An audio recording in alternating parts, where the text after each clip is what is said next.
왕상 10장 또 11장입니다. 주로 11장 내용을 가지고 살펴보기를 원합니다. 솔로몬 말년에 타락하는 내용이 기록되어 있습니다. 왕상 11장에 결국은 그 죄로 말미암아 이스라엘이 둘로 나누어지게 되겠지요. 우리 한국에 지금 남한과 북한이 나누어지듯이 이스라엘도 나누어져서 영원토록 다시 만나지 못합니다. 북쪽 이스라엘이 먼저 멸망을 당하고 나중에 유다가 멸망을 당하고 유다는 메시아 오실 혈통이기 때문에 귀환을 합니다마는 북쪽에 있는 10지파는 완전히 없어지고 사라지게 되는 것입니다. 오늘 이 솔로몬이 타락하는 내용을 보면서 주제는 그 하나님의 말씀이 나의 현실 속에 깊이 녹아 들어와야 된다, 녹아야 된다 하는 그런 내용으로 살펴보기를 원합니다. 우리의 삶 전 영역에 그렇게 녹아내려야 되겠죠. 하나님의 말씀이. 그러나 이 솔로몬의 이 타락을 보면서 성경 말씀을 토대로 3가지 정도로 뽑아보기를 원합니다. 그 솔로몬이 지혜를 가지고 있었지만은 또 많은 지식을 가지고 열방의 명성을 드러내지만은 아마 하나님의 말씀이 그의 현실 삶 속에 깊이 스며들지는 않았나 봅니다. 그러기에 이렇게 타락을 하게 되는데요. 그 첫째가 무엇인가 하면 물질입니다. 물질. 사단이 예수님께 찾아와서 시험을 하는데 첫 번째로 던진 시험이 바로 물질 문제 아닙니까? 40일 동안 금식하셔서 몹시 줄인 상태에 있는 예수님을 향하여서 내가 하나님의 아들이면 이 돌들을 가지고 떡덩이가 되게 하라. 그 물질 문제거든요. 예수님께서 그 유혹에 대해서 하나님의 말씀으로 단호하게 물리치는 그 내용이 나와 있습니다. 사도 바울은 돈이 일만하게 뿌리다 그랬습니다. 돈 자체가 악이다 그렇게 말씀을 하지 않았어요. 돈이 일만하게 뿌리가 될 수 있다는 거지요. 여러분 그렇지 않습니까? 이 돈 때문에 또 사람이 얼마나 미움에 가득 차 있습니까? 정오에 가득 차 있고 또 이 돈 때문에 사람을 상하게 하고 심지어는 목숨까지 빼앗는 그런 일이 일어나지 않습니까? 그러니 이 돈이 사실은 중간인데 말이죠. 잘 그것을 선용하고 사용하면 또 선하게 열매를 맺을 수 있지만은 인간의 이 죄성에서 비롯된 악에서 나온 돈에 대한 욕심은 일만하게 뿌리가 될 수 있다. 그렇게 사도 바울이 말씀을 했습니다. 그러기에 그 물질이 우리 인생 가운데 중요한 자리를 차지하고 있기 때문에 사단이 예수님을 그렇게 유혹을 했습니다. 그 예수님이 승리하신 주 내용은 하나님의 말씀이 예수님 그 삶 속에 깊이 뿌리 내리고 있었기 때문에 그 유혹을 물리칠 수가 있게 된 것입니다. 그러면 10장 27절에 보면 이 솔로몬이 지난 시간에도 조금 했습니다마는 어느 정도 이스라엘 나라 또 솔로몬 왕실이 잘 살았는가. 그 단적으로 27절에 간략하게 기록되어 있습니다마는 표현을 하고 있습니다. 우리 27절을 다 같이 읽도록 하겠습니다. 왕이 예루살렘에서 은을 돌같이 흔하게 하고 백향목을 평지에 뽕나무같이 많게 하였더라. 은을 돌같이 흔하게, 은도 옛날에는 금보다는 못했지만은 상당히 값나가는 것 아닙니까? 그 은이 돌같이 흔하게 했다. 이스라엘이 얼마나 잘 살아도 또 솔로몬 왕실이 그만큼 부유함을 누리게 되었다는 것을 우리에게 잘 설명을 하고 있습니다. 물론 백성들은 몹시 찌들렸어요. 왜냐하면은 예루살렘 성전 짓고 또 솔로몬 궁을 지었기 때문에 부역에 동원이 되고 세금을 많이 냈어야 했습니다. 그럼에도 불구하고 이 솔로몬이 받은 그 부의 축복은 그 은이 돌처럼 그렇게 많을 정도로 부여했다. 지난 시간에 우리가 금을 가지고 방패를 만든 솔로몬을 배우지 않았습니까? 이렇게 하나님께서 우리 사람에게 많은 부를 채워주실 때 하나님의 말씀이 그 개인 속에 깊숙이 녹아내려 있지 않으면 그 받은 부로 말미암아 타락할 수 있다 하는 것을 우리에게 잘 알려주고 있습니다. 하나님께서 이 부의 복을 주실 때 그게 더 문제가 될 수 있다는 거예요. 부의 복을 받고 그 다음에 하나님의 말씀이 우리 속에 깊숙이 스며들고 있으면 그 다음에 선용을 하겠지요. 그런 사람은. 그러나 솔로몬은 선용을 못했습니다. 그것을 가지고 건방패 만들어 놓고 장식하고 상하 의자를 보좌를 만들어서 앉고 자기가 마시고 먹는 식기를 다 금으로 만들어서 그렇게 호화롭게 살게 되었습니다. 그러니 이 솔로몬은 하나님께서 허락하신 그 부를 잘 활용하지 못했다는 것을 우리에게 알려주고 있습니다. 그렇게 활용을 못하면 결국은 물이 흘러가지 않으면 썩어버리는 것처럼 그 돈 때문에 타락한다 하는 것을 우리에게 잘 알려주고 있습니다. 그러므로 우리가 기도를 할 때 하나님 아버지 나에게 물질을 주시려면 이 물질을 선용하고 하나님 뜻에 딱 맞게 쓸 수 있는 그런 지혜도 주십시오. 기도해야 됩니다.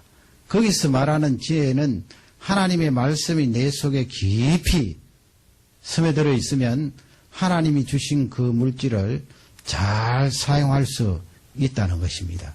그러기에 돈에 대한 이 은사 아닙니까? 사업을 경영하다 아니면 다른 방면으로 이렇게 물질의 복을 받을 때는 은사적인 측면으로 봐야 됩니다. 물질을 거두어 드리고 또 창고에 저장하는 그것만 은사로 받을 것이 아니고 하나님 이 물질을 흘러보내는 것을 어떻게 잘 선용할 수 있을까요? 그 부분도 은사로 반드시 구해야 됩니다. 우리가 돈이 필요 없다, 중요하지 않다, 그런 논리는 성경에 맞지 않습니다. 저번에 한번 제가 말씀을 드렸습니다. 하나님께서 하나님의 자녀들을 왜 부강하게 하시지 않겠느냐. 부강하게 하신다는 거예요. 그러나 부강하게 하실 때 쓸 수 있는, 흘러보낼 수 있는 그 은사까지 받아야 하나님 앞에 길게 쓰임 받을 수 있다는 그 내용을 우리에게 말씀하고 있습니다. 물질에 대한 부가 들어오면 마음이 흔들립니다. 또 사람과의 관계가 깨어질 수 있습니다. 그럴 때 하나님의 말씀이 내 속에 녹아져 있으면 그것을 잘 선용하고 선한 일에 사용을 한다는 것입니다. 물질에 대한 그런 부분에 있어서 솔로몬이 실패했습니다. 그러니 그가 아무리 지혜를 가지고 있은들 그 지혜를 갉아먹게 되는 거지요. 타락하게 된 것입니다. 두 번째는 결혼입니다. 결혼 문제. 여기서 말하는 결혼은 인간관계에 있어 제일 중요한 거 아니에요. 가정을 이루는 것이고 또 조금 더 이렇게 넓게 적용을 하면 사람과 사람 사이 관계도 될 수 있지요. 친구관계, 사회생활 속의 대인관계. 그 가운데 가장 앞서는 것이 결혼이다 하는 것을 우리가 짚고 넘어가야 됩니다. 이 솔로몬이 타락하게 된 그 방향을 잡아준 것이 바로 결혼이었어요. 결혼이 얼마나 중요합니까? 3절 11장으로 넘어와서 11장 3절을 다 같이 읽도록 하겠습니다. 왕은 후비가 700인이요 빈장이 300인이라 왕비들이 왕의 마음을 돌이켰더라. 후비가 700이라고 그랬죠. 후비라는 것은 후궁을 말합니다. 후궁이 700명. 그 다음에 빈장은 첩을 말해요. 첩 300명. 1000명을 거느리고 그렇게 왕궁 생활을 하게 되는데 이게 다 결혼 생활이잖아요. 다윗은 비교가 되지 않을 정도로 그렇게 많은 여인들을 거느리고 있었습니다. 다윗은 10명 안쪽이고요. 아내가. 그 다음에 첩들이 한 10명 정도 되었습니다.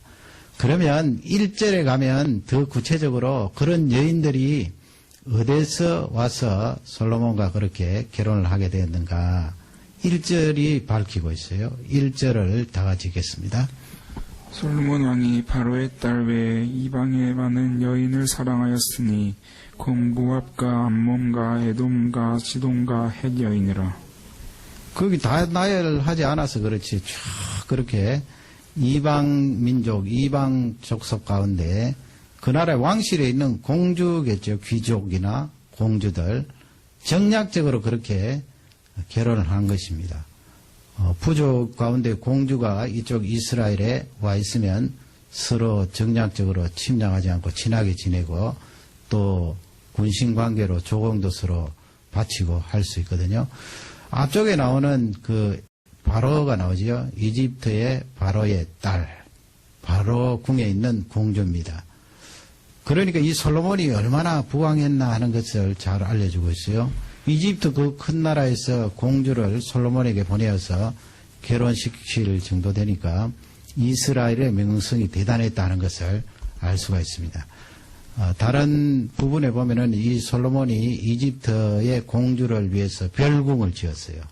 별도로 특별하게 궁을 만들어서 거기에는 다른 후궁들이 들어가지 못하도록 하고 이집트에 온 그 공주가 거기서 후궁으로 지내면서 솔로몬과 결혼 생활을 했다.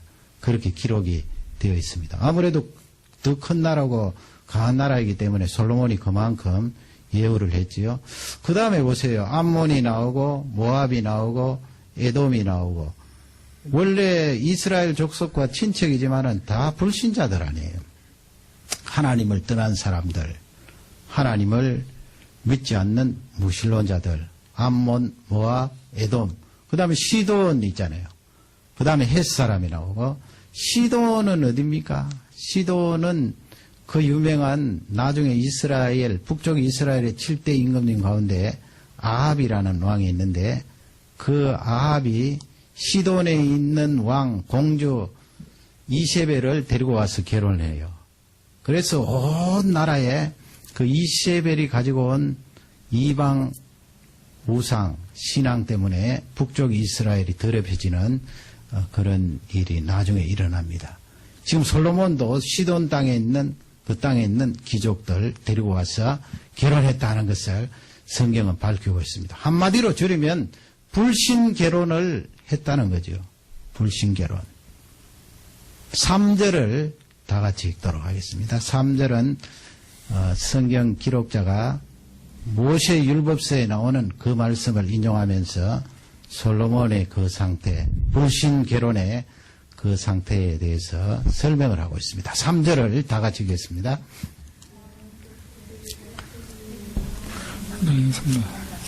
왕비들이 왕의 마음을 돌이켰더라. 다시 한 번 더 읽겠습니다. 3절입니다. 왕은 후비가 700인이요 빈장이 300인이라 왕비들이 왕의 마음을 돌이켰더라. 3절이 아니고 2절입니다. 죄송합니다. 2절을 다 같이 읽겠습니다. 여호와께서 일찍이 이 여러 국민에게 대하여 이스라엘 자손에게 말씀하시기를 너희는 저희와 서로 통하지 말며 저희도 너희와 서로 통하게 말라. 저희가 정령코 너희의 마음을 돌이켜 저희의 신들을 쫓겨내라 하셨느라 솔로몬이 저희를 연애하였더라. 거기서 두 가지 중요한 게 있죠. 하나님께서 이전에 솔로몬 이전에 율법의 말씀으로 모세에게 주셨는데 서로 통하지 말라는 거예요. 이스라엘 백성들이 가나안 땅에 들어갔을 때 통하지 말라는 말씀은 결혼하지 말라는 거예요. 통혼하지 말라.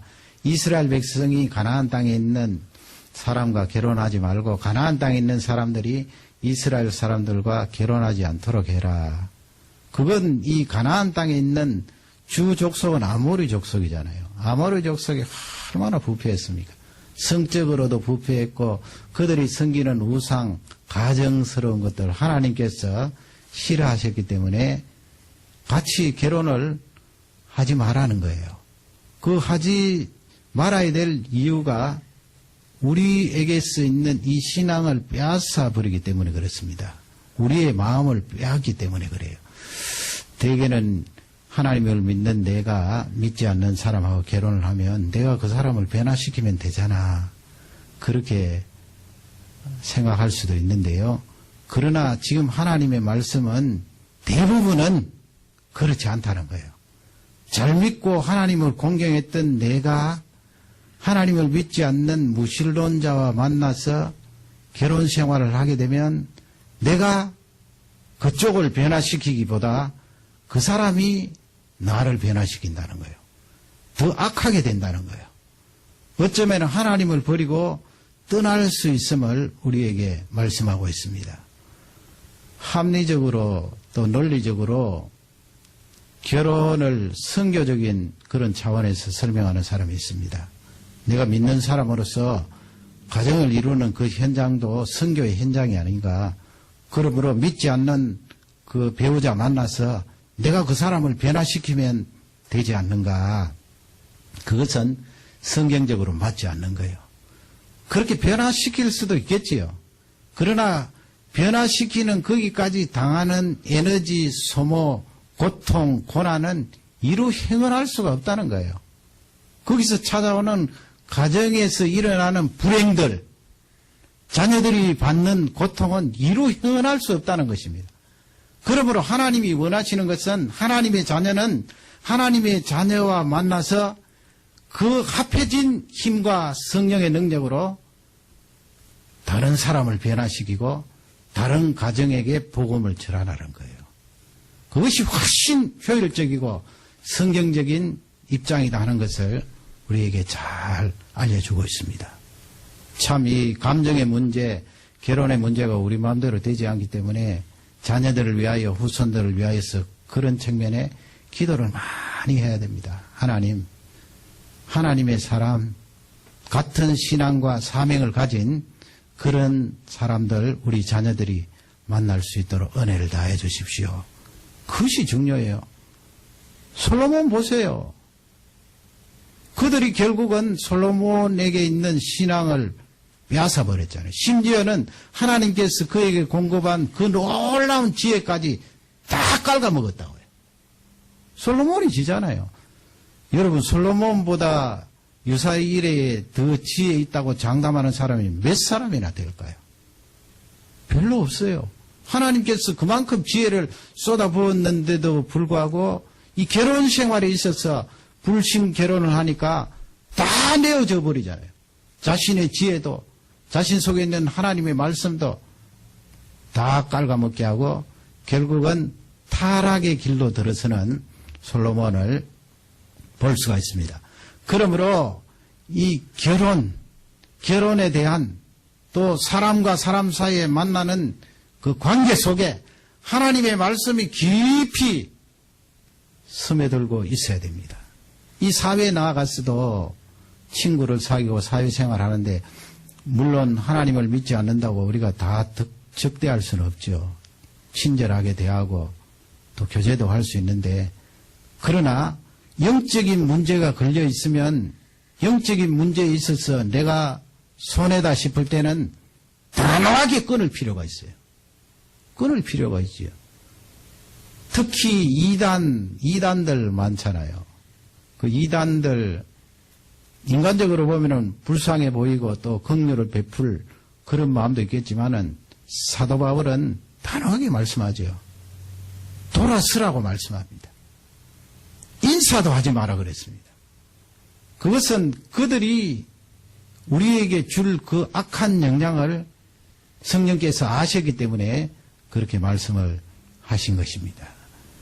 솔로몬이 그 많은 지혜를 가지고 결혼 생활을 불신 결혼하는 바람에 이렇게 타락하게 되었다. 상상이 갑니까? 하나님께서 이 솔로몬을 모범으로 우리에게 주의를 주시고 경고하는 귀한 말씀이 되겠습니다. 마지막 세 번째로는 우상입니다. 우상. 여러분, 우상이라고 할 때 우리가 지금 신약 시대에 사는데 예수 그리스도로 말미암아 구원함을 받았는데 어떤 신상을 만들어 놓고 거기에다 절을 할 리는 없겠지요, 우리가. 그러나 오늘 이 솔로몬이 우상에 빠져서 타락하는 이것을 통하여 신약 시대에 사는 우리도 우리 속에 우상을 간직하고 하나님을 섬길 수 있다는 그런 귀한 말씀이에요. 그러기에 이 부분에 대해서도 하나님의 말씀이 우리 현실 속에 깊이 스며들고 있어야 하고 하나님의 말씀이 놓아져서 우리 현실 속에 같이 나아가야 된다는 그런 귀한 말씀이 되겠습니다. 우상에 대한 그런 타락은 솔로몬에 대해서요. 4절부터 쭉 나오고 있는데요. 다 읽을 수는 없고 11장 4절을 먼저 받도록 읽도록 하겠습니다. 솔로몬의 나이 늙을 때 왕비들이 그 마음을 돌이켜 다른 신들을 쫓게 하였으므로 왕의 마음이 그 부친 다윗의 마음과 같지 아니하여 그 하나님 여호와 앞에 온전치 못하였느니. 왕비들이 이 솔로몬의 마음을 흔들어 버리니까 그렇잖아요. 1,000명 되는데 하루에 한 명씩 만나도 1,000명 되는 그 여인들이 불신앙을 가지고 우상에 대해 이야기하고 흔들어 버리니까 누가 견딜 수 있겠어요? 어떤 지혜를 가져도 거기에 버틸 수 있는 존재는 별로 없을 거예요. 아마 솔로몬이 이렇게 불신결혼하고 우상에 빠진 것은 그의 현실, 왕직을 수행하는 그 속에 하나님의 말씀이 깊이 녹아내리지는 않았나 봐요. 지혜는 하나님께로부터 지식을 비롯해서 많이 받았지만은 그만큼 하나님의 말씀에 대해서는 깊이 녹아내리지 않았나 봅니다. 그러기에 왕비들이 흔들어 버리니까 이 솔로몬 마음이 삑 돌아가서 하나님을 향하던 그의 마음이 우상을 향하여 나아가게 되었다는 것을 성경은 분명히 밝히고 있습니다. 그 우상의 내용들이 5절 이하에 나오는데 5절을 다 같이 읽겠습니다. 이는 시돈 사람의 여신 아스타로스를 쫓고 암몬 사람의 가정한 밀곰을 쫓음이라. 거기 시돈 사람 아스타롯, 그 가나안 땅 그 지경의 바알은 남신이고 아스타롯은 여신입니다. 풍요의 신이라 그러는데 그 음란한 죄를 짓게 하는 그런 아스타롯입니다. 아스타롯.